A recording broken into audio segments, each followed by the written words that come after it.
In this presentation, I will cover the provisions of Maine law that every healthcare practitioner should know when providing SUD treatment to minors confidentially, meaning without parental consent. First, the population that we're addressing here. A minor is simply an individual who has not yet reached 18 years of age. As a general rule, practitioners must obtain the consent of a parent or guardian for treatment of a minor, though in most cases, in functional families, the minor is involved in that process. It's also generally accepted in Maine law that one parent may consent to that treatment, and this is because Maine's family law presumes shared parental rights and responsibilities, meaning that each parent has an equal right to participate in medical decision-making for the minor. And here in the definition of minor, we wanted to address legal capacity to make decisions. I note here as well, just keep in mind that the individual, in order to provide informed consent, must be or have mental capacity as well. But there are exceptions to the general rule that a parent must provide consent for healthcare treatment for a minor.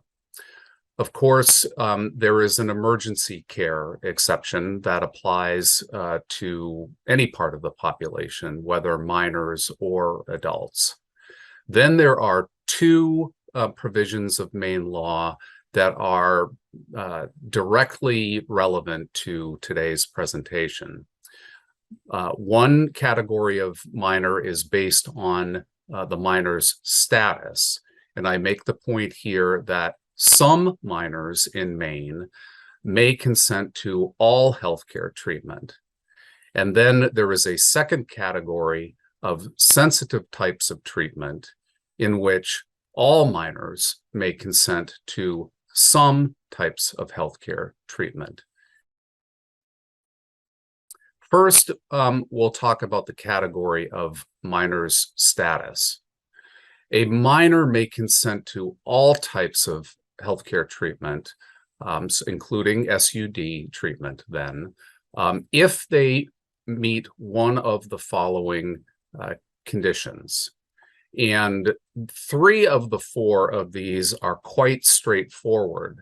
It is very easy to determine if the minor is or was legally married, is or was a member of the U.S. Armed Forces, or was formally emancipated by a court. The first category, where the minor is independent, meaning that he or she has been living separately from a parent or guardian for at least 60 days and is independent of parental support, is aimed at situations where the child may be estranged from the parents and is living with another family member, such as a grandparent or an aunt or uncle, or maybe the family of a school friend of the child. And in this situation, I think the clinician can make a reasonable judgment whether the child is living independent of parental support or not.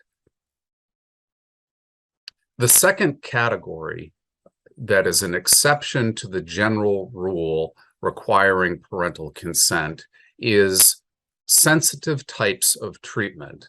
And in this area, all minors may give consent to certain sensitive types of treatment where a strict obligation of parental consent may be an obstacle to treatment and therefore may not be in the best interest of the minor child.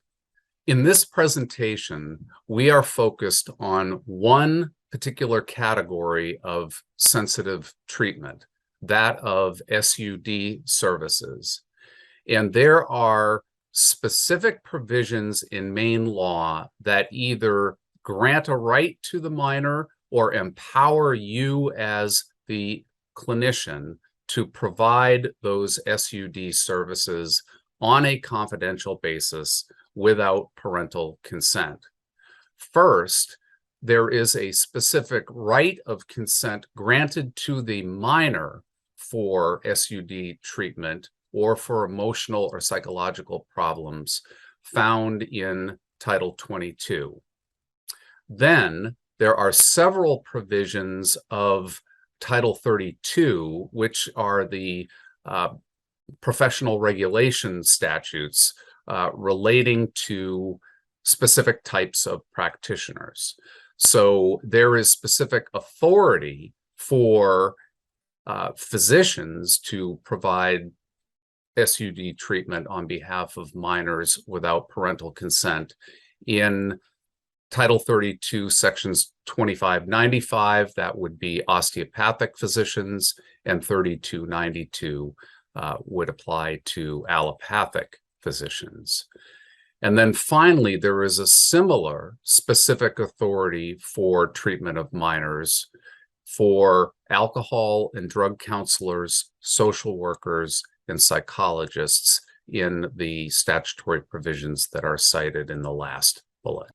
Now that we have covered the two exceptions to the general rule of parental consent for SUD treatment, it's important for clinicians to know that you will be immune from any claims of wrongdoing by parents if you take reasonable steps to determine that the minor has the authority to consent to this healthcare treatment. I also want to make the point that these statutory provisions regarding sensitive types of treatment are permissive. They permit, but do not require you to rely on the minor's consent. That is within your professional judgment. It really is a determination of what, in your view, is in the best interest of that minor child. And the practitioner retains the discretion throughout the course of treatment to notify the parents if you believe that that is appropriate in the course of treatment. Next, I want to mention a right and obligation that flow from the minor's right to consent to treatment. First, a minor who consents to healthcare treatment is entitled to the same confidentiality rights as an adult. So it is the minor who has a right to control access to the medical record for that information and the distribution of any protected health information. Also, a minor, according to the law, is financially responsible for those services if they have consented to the treatment.